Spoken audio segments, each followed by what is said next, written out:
সন্তান আপনাদের আগামী দিনের কর্ণধার জনাব তারেক রহমানের নির্দেশে আমি আজকে এসেছি তেওতা ইউনিয়ন বিএনপি অঙ্গ সংগঠনের উদ্যোগে আলোকদিয়া চরে ওনার রাষ্ট্র মেরামতের এই ৩১ দফা রাষ্ট্র কাঠামো মেরামতের ৩১ দফা সাধারণ মানুষ অর্থাৎ চর এলাকার যারা খেটে খাওয়া মানুষ, যারা সারাদিন যারা কাজ করে তাদের কাছে তুলে দেওয়ার জন্য আজকের এই ৩১ দফার প্রচারণার সভার সম্মানিত সভাপতি তেওতা ইউনিয়ন বিএনপির সভাপতি জনাব রাজ্জাক ভাই, সেই সাথে উপস্থিত আমার সাথে মানিকগঞ্জ থেকে, দৌলতপুর থেকে, ঘিওর থেকে এবং শিবালয় থেকে সফর সঙ্গী হিসাবে যারা এসেছেন সেই সব সাথী যোদ্ধা ভাইরা, পাশাপাশি যেসব ইলেকট্রনিক মিডিয়া এবং প্রিন্টিং মিডিয়া সাংবাদিক ভাইরা এসেছেন তাদের সবাইকে আমি আমার ব্যক্তিগত পক্ষ থেকে জানাচ্ছি সংগ্রামী অভিনন্দন এবং শুভেচ্ছা। আমি নির্বাচনের জন্য আপনাদের কাছে আজকে আসিনি। আমার সামনে যেসব মুরব্বী, আমার পিতা সমতুল্য যারা আছেন, পিছনে আগামী দিনের তরুণ প্রজন্ম যারা এই বাংলাদেশকে একদিন উন্নত শিখরে নিয়ে পৌঁছাবে, সেই সব তরুণ ভাইয়েরা আমি আজকে এসেছি। আমার নেতা ৩টি কারণে আপনাদের কাছে ছুটে এসেছি। প্রথম, আমার নেতা রাষ্ট্র কাঠামো মেরামতের যে ৩১ দফা কর্মসূচি ঘোষণা করেছে, এই কর্মসূচিটি আপনাদের কাছে তুলে দিতে, পাশাপাশি আপনাদের নেতা আমাদের হৃদয়ে যার ছবি আঁকা, এই বাংলাদেশের মেহনতি মানুষকে বারবার বিপদ থেকে মুক্ত যিনি করেছেন, সেই বেগম খালেদা জিয়া আজকে অসুস্থ, উনি চিকিৎসার জন্য দেশের বাইরে আছে। উনার জন্য এবং আমাদের আগামী দিনের রাষ্ট্রনায়ক বা আমাদের সন্তান জনাব তারেক রহমান যেন খুব দ্রুত দেশে ফিরে আসতে পারে, ওনাদের জন্য দোয়া চাইতে। পাশাপাশি আমি আপনাদের কাছে একটি প্রতিশ্রুতি দেব। তার আগে আজকে আমরা যে কারণে আপনাদের কাছে ছুটে এসেছি, রাষ্ট্র কাঠামো মেরামতের ৩১ দফা নিয়ে পূর্ববর্তী বক্তারা সব ধরনের বক্তব্য আপনাদের কাছে তুলে ধরেছে। আমি সেই বিষয়ে ব্যাপক আলোচনায় যাব না। আমি আলোচনায় যাওয়ার আগে এই চর এলাকার আমার জাতীয়তাবাদী শক্তির কিছু নেতৃবৃন্দ ছিল যারা বিগত ১৭ বছর আপদ বিপদে আমার নেতা তারেক রহমানের ডাকে এই চর থেকেও ছুটে গিয়েছে সকল কর্মসূচি বাস্তবায়ন করার জন্য, এবং না খেয়ে সারাদিন মিছিল মিটিং করে সন্ধ্যাবেলা ফিরে এসেছে। যখন ফিরে এসেছে তখন বাড়িতে এসে দেখেছে ইতিমধ্যে ২-৩ বার পুলিশ তাদেরকে খুঁজে গিয়েছে, এবং বিনা কারণে আজকে আমার যেসব মুরব্বী ভাইরা সামনে আছেন, ঘরে বসে থেকেও আপনাদের বিরুদ্ধে, আপনাদের সন্তানদের বিরুদ্ধে একাধিক মিথ্যা মামলা দিয়ে আপনাদেরকে চর থেকে বিতাড়িত করার যে ঘৃণ্য ষড়যন্ত্র করেছিল, সেই ষড়যন্ত্রের অংশ বা সেই ষড়যন্ত্রের বিভিন্ন বিষয়গুলো আমার নখদর্পে রয়েছে। আমি বলতে চাই, সবাই বলে চর এলাকার মানুষ খুব নিরীহ, আত্মীয়তা প্রিয় এবং খুব নরম মনের মানুষ। আমি আজকে বলতে চাই, আমার পূর্বপুরুষ, আমার দাদাও কিন্তু চরের বাসিন্দা ছিলেন। আজকের এখানে যারা আছেন তারা অনেকেই জানেন, অনেকেই হয়তো চিনবেন, শিবালয় উপজেলার এলাচি নামে একটি এলাকা ছিল, গ্রাম ছিল এলাচিপুর। সেটি আজকে নেই, নদীর গর্ভে বিলীন হয়ে গিয়েছে। সেই এলাচিপুরে আমার পূর্বপুরুষের বাস ছিল, আমার দাদার নাম ছিল ভাসান মণ্ডল। ওনাকে অনেকেই চিনতেন। সেই ভাসান মণ্ডলের আমি নাতি। আমিও, আমার রক্ত আপনাদের এই চর এলাকার মানুষের মধ্যে যেমন আন্দোলনের সময়, দুর্ভিক্ষের সময়, প্রাকৃতিক দুর্যোগ দুর্যোগে যখন আপনারা ঐক্যবদ্ধভাবে লড়াই সংগ্রাম করে ঝড় বৃষ্টি নদী ভাঙ্গনকে মোকাবেলা করে আপনারা টিকে থাকেন, সেই উদ্যম্য ইচ্ছা উদ্যম্য পরিবেশকে মোকাবেলা করে আপনারা যেমন টিকে থাকেন, আমার জীবনের ইতিহাসটাও অনেকটা তাই। আমার রাজনৈতিক জীবনে এই জাতীয়তাবাদী দল বিএনপির জন্মলগ্ন থেকে এই দলের সাথে আমি সম্পৃক্ত। আমার তারপরে নেতৃত্ব দিয়েছেন বেগম খালেদা জিয়া, আমার নেতৃত্ব দিচ্ছেন আজকের এই সভায়। এই সবচেয়ে সিংহ রয়েছেন অর্থাৎ আগামী দিনের ভাইয়েরা, তরুণ প্রজন্মেরা, তাদের হৃদয়ে যার ছবি আঁকা, যিনি হাজার ধরে এই বাংলাদেশের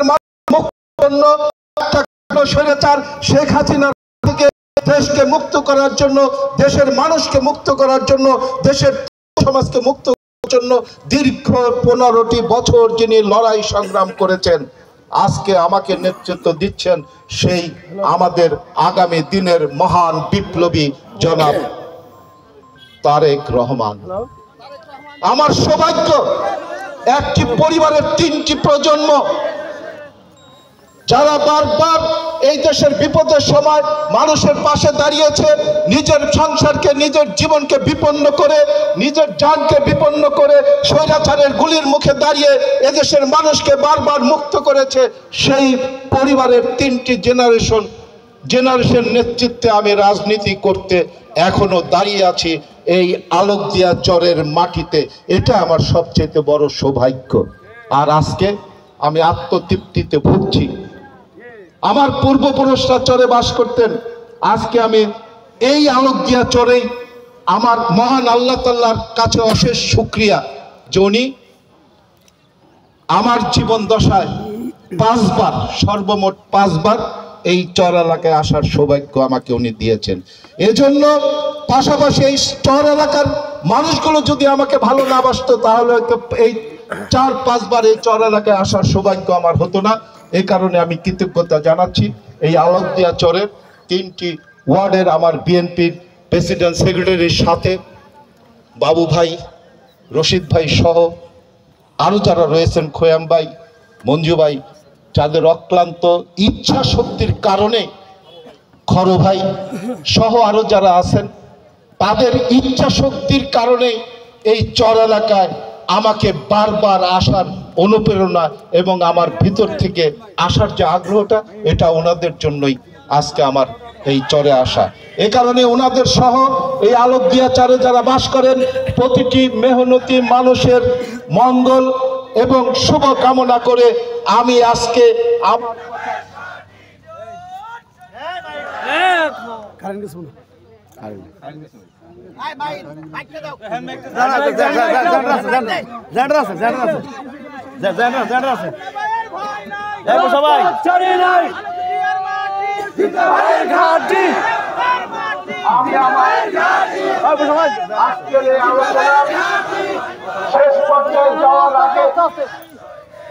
আমি আপনাদের কাছে অনুরোধ জানাবো, মহান সৃষ্টিকর্তা আল্লাহ তাআলা যদি আগামীতে আমাকে যদি আপনাদের সেবা করার মহান সৃষ্টিকর্তা কেমন আছে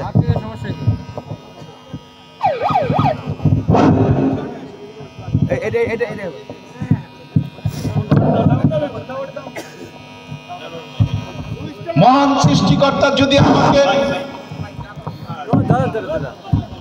সৃষ্টিকর্তা যদি আমাকে আপনাদের সেবা করার তৌফিক দেন, আমার নেতা বেগম খালেদা জিয়া, আমার নেতা তারেক রহমান যদি আগামীতে একটি নিরপেক্ষ নির্বাচনে আপনাদের প্রতিনিধিত্ব করার সুযোগ দেয়, তাহলে আমি আমার এই 31 দফার কয়েকটি দফা আলোচনা করার আগে আমি আপনাদের প্রতিশ্রুতি দিতে চাই। এ কারণে 2018 যে সংসদ নির্বাচনে বিএনপি অংশগ্রহণ করেছিল,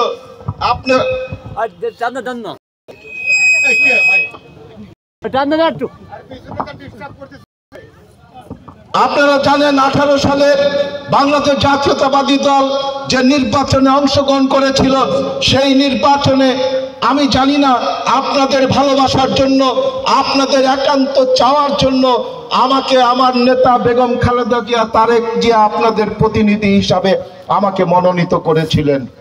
অত্যন্ত দুঃখের বিষয়।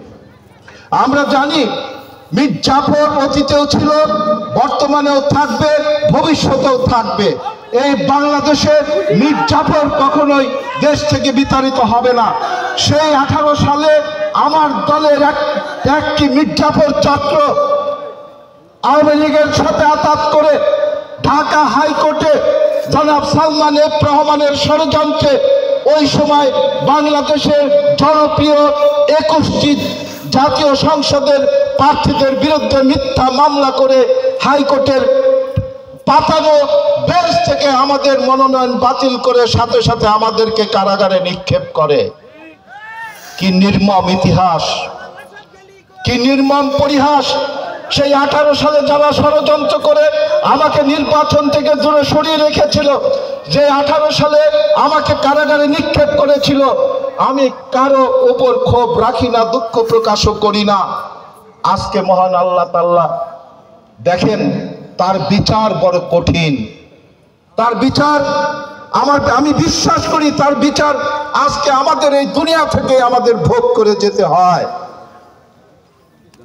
কোথায় আজকে আমার সেই নেতৃবৃন্দরা যারা আমাকে দল থেকে বিতাড়িত করার জন্য বাংলাদেশ জাতীয়তাবাদী দল মানিকগঞ্জ জেলা শাখার সাধারণ সম্পাদকের পদ থেকে সিটকে বের করে দেওয়ার জন্য এবং এই জাতীয়তাবাদী দলের সকল কর্মকাণ্ড থেকে আমাকে বিচ্ছিন্ন করে পৃথিবী থেকে সরিয়ে দেওয়ার যে ষড়যন্ত্র করেছিল, আজকে সেই ষড়যন্ত্রকারীরা কোথায়? আমি আপনাদের প্রতি আবার কৃতজ্ঞতা জানিয়ে আমি বলতে চাই, আগামী দিনে যদি আপনাদের প্রতিনিধিত্ব করার সুযোগ পাই, মহান আল্লাহ তাআলা যদি সুযোগ দেয়, তাহলে শুধু আজকে নয়, আরো 5 বছর আগে শিবালয় উপজেলা সহ দৌলতপুর উপজেলার চর এলাকা এবং শিবালয়ের এই আলোকদিয়া চর নিয়ে আমি একটি পাঠশালা পরিকল্পনা করে আমার নেতা অর্থাৎ নির্বাচনী ইস্তেহার তৈরি করে আমার নেতা জনাব তারেক রহমানের কাছে আমি পাঠিয়েছিলাম। সেই পাঠশালা পরিকল্পনার মধ্যে রয়েছে সেই পাঠশালা পরিকল্পনার মধ্যে রয়েছে এই আলোকদিয়ার মাটিকে উর্বর করে, এই আলোকদিয়া চরের মাটিকে, বাটামারা চরের মাটিকে, বাগুটিয়া চরের মাটিকে উর্বর করে এই বাংলাদেশের সর্বশ্রেষ্ঠ কৃষি উন্নয়নমূলক প্রকল্পে বাস্তবায়ন করা এবং আমাদের 3টি উপজেলা নদী দ্বারা বেষ্টিত, প্রতি বছর নদীর ভাঙনে, প্রাকৃতিক দুর্যোগে এবং খরা বা অতিবৃষ্টিতে যে ক্ষতিগ্রস্ত হয় তার একটি মাত্র কারণ, সেটি হলো নদীর ভাঙন। আমি জানি এখানে যারা বসে আছেন অনেকেই বাড়িঘর হারিয়ে, জমি জমা হারিয়ে একাধিকবার তাদের বাসস্থান আপনারা পরিবর্তন করতে বাধ্য হয়েছেন। বারবার আপনাদের কাছ থেকে দাবি উঠেছে, বারবার আপনারা মানববন্ধন করেছেন, এই নদীগুলোকে চিরস্থায়ী বাদ দিয়ে অর্থাৎ নদী শাসন করে আপনাদের জীবনকে সুন্দর এবং আগামী দিনে আপনাদের ভবিষ্যৎকে আরো ভালো করে গড়ে তোলার জন্য আপনারা বারবার এই এলাকার মানুষ দাবি করেছেন। কিন্তু আমরা কি পেয়েছি? লোক দেখানো কিছু কাজ, অর্থাৎ তৎকালীন 15 বছর যে স্বৈরাচাররা শাসন করেছে তাদের পকেট ভারী করার জন্য কিছু বালির বস্তা, কিছু বাগদোয়ার নামে কোটি কোটি টাকা আপনাদের হৃদয়ের রক্তক্ষরণ ঘটিয়ে, আপনাদের হৃদয়ের উপর পাড়া দিয়ে, আপনাদের ট্যাক্সের সেই টাকা দিয়ে তারা পাহাড় গড়েছে। আজ আমি আপনাদের কথা দিতে চাই, আমি আপনাদের সন্তান হিসাবে, আপনাদের এলাকার একজন নাগরিক হিসাবে, আমি আপনাদের ভাইস্তা হিসাবে এই মাটিতে দাঁড়িয়ে আমি আপনাদের কথা দিয়ে যাচ্ছি, আগামীতে যদি আপনারা জনাব তারেক রহমানকে নির্বাচনে ধানের শীষে ভোট দিয়ে এই বাংলাদেশ পরিচালনার সুযোগ দেন, আর আল্লাহ যদি আমাকে বাঁচিয়ে রাখে, আমি আপনাদের মনোনীত প্রতিনিধি হই আর না হই, তারেক রহমানের কাছ থেকে এই চর অঞ্চলের স্থায়ী নদী শাসন এবং এই নদী শাসনের মাধ্যমে এই চরকে একটি আন্তর্জাতিক ব্যবসা কেন্দ্র হিসাবে গড়ে তুলব। আমার পূর্ববর্তী এক বক্তা বলেছে ব্রিজ করার কোনো উপায় নাই, আমাদের ব্রিজ প্রয়োজন নাই, আমরা নৌযানে চলবো, প্রয়োজনে হেলিকপ্টার নামবে, হেলিকপ্টার এই এলাকার মানুষ যাতায়াত করবে এবং বিদেশিরা বিভিন্ন ভাবে এই এলাকাকে বাণিজ্যিক সেন্টার হিসাবে গড়ে তুলে আপনাদের জীবন যাপনকে আগামীতে যাতে পৃথিবীর সর্বশ্রেষ্ঠ মানবিক দিক দিয়ে গড়ে তোলা যায় সেই কাজটি আমি আপনাদের কাছে কথা দিয়ে যাচ্ছি, আমি আগামীতে সেই কাজটি করার চেষ্টা করব। সাথী যোদ্ধা বন্ধুরা, আমার মুরব্বীরা, আপনাদের কাছে আমি আবারও ক্ষমা চেয়ে নিচ্ছি, নামাজের সময় হয়ে আসছে। আমি আর বেশি কথা না বলে এবার যে তারেক রহমান সাহেব, দেখেন আমি আপনাদের কাছে কিছু কথা ছুড়ে দেব, আপনাদের কাছ থেকে আমি উত্তর চাইব, আপনাদের কণ্ঠ থেকে আমি সেই কথা শুনতে চাই। একটা স্বৈরাচার বিদায় করছি, অসুবিধা নাই, আগে যেতে চাই না। এই 31 দফায় সব ব্যাখ্যাগুলো আমার আগের বক্তারা বলে গিয়েছে, সেই বিষয়ে আমি আপনাদেরকে কথা বলে বিরক্ত করব না। আচ্ছা আপনারা বলেন তো, আগামীতে একটা নির্বাচন হবে তো না? সেই নির্বাচনে যদি আপনারা নিরপেক্ষভাবে নিশ্চিন্তে আপনার ভোট যদি আপনি দিতে পারেন, তাহলে কোন দলকে ভোট দিবেন আপনারা? বিএনপিকে ভোট দিবেন। আচ্ছা বিএনপির মার্কা কি? আরো জোরে বলেন, বিএনপির মার্কা কি? আচ্ছা ধানের শীষে যদি আপনারা, সারা বাংলার মার্কা আছে, উন্নয়নের মার্কা আছে, চরবাসীর মার্কা আছে, দেখেন আপনারা বলো বলো সারা বাংলা একটা মার্কা চিন্তা ধরে তারেক জিয়া, খালেদা জিয়া, আলোক জিয়া, শিবালয়ে, দৌলতপুরে, হিউমানে। দেখেন আপনারা কিন্তু আজকে স্পষ্টভাবে ঘোষণা করছেন আগামী নির্বাচনে ভোট কেন্দ্রে গেলে আপনারা ধানের শীষে ভোট দিবেন। আচ্ছা এবার বলুন তো, যদি আপনারা ধানের শীষে ভোট দেন আর বিএনপি যদি বিজয়ী হয়, তাহলে সেই নির্বাচনের পরে বিএনপির পক্ষ থেকে এই দেশের প্রধানমন্ত্রী কে হবে? তারেক রহমান। দেখেন আমার নেতা, আপনাদের সন্তান কত বড় দেশপ্রেমিক,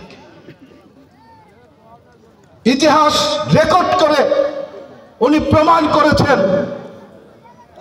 উনি শুধু বাংলাদেশ না, পৃথিবীর একজন শ্রেষ্ঠ বিপ্লবী, শ্রেষ্ঠ দেশপ্রেমিক হিসাবে আজকে স্থাপিত হতে যাচ্ছে, বা ওনার এই বিপ্লবী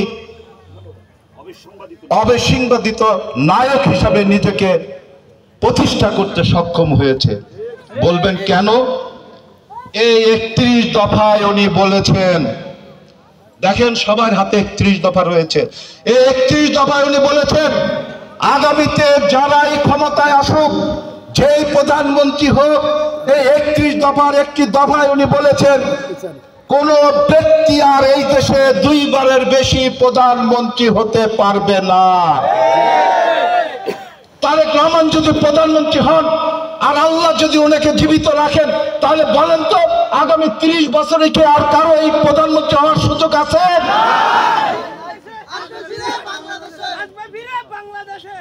এটা তারেক রহমান জেনেও উনি বলেছেন 2 বারের বেশি কেউ প্রধানমন্ত্রী থাকতে পারবে না।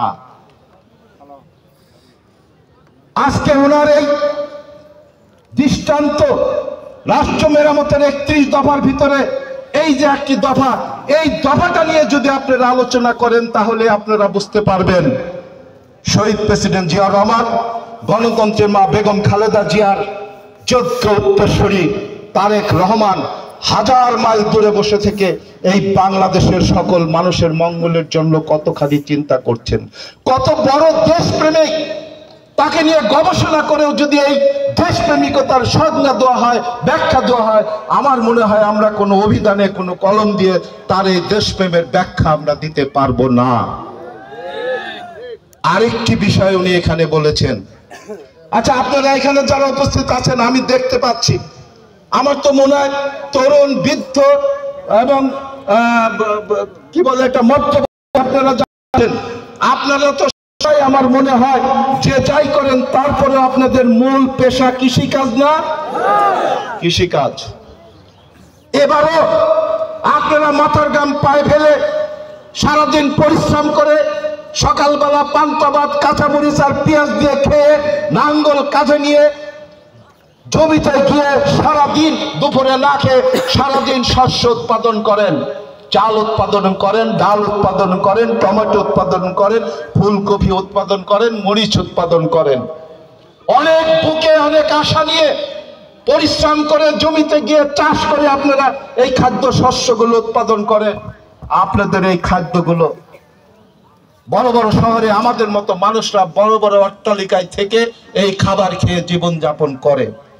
কিন্তু দুঃখের বিষয়, যখন আপনার এই পণ্য নিয়ে আপনার নিকটের বাজারে যান, তখন কি আপনারা এই আপনাদের উৎপাদিত পণ্যের পরিশ্রম, মজুরি এবং উৎপাদিত পণ্যের কি সঠিক মূল্য পান? আপনারা সঠিক মূল্য আপনারা পান না।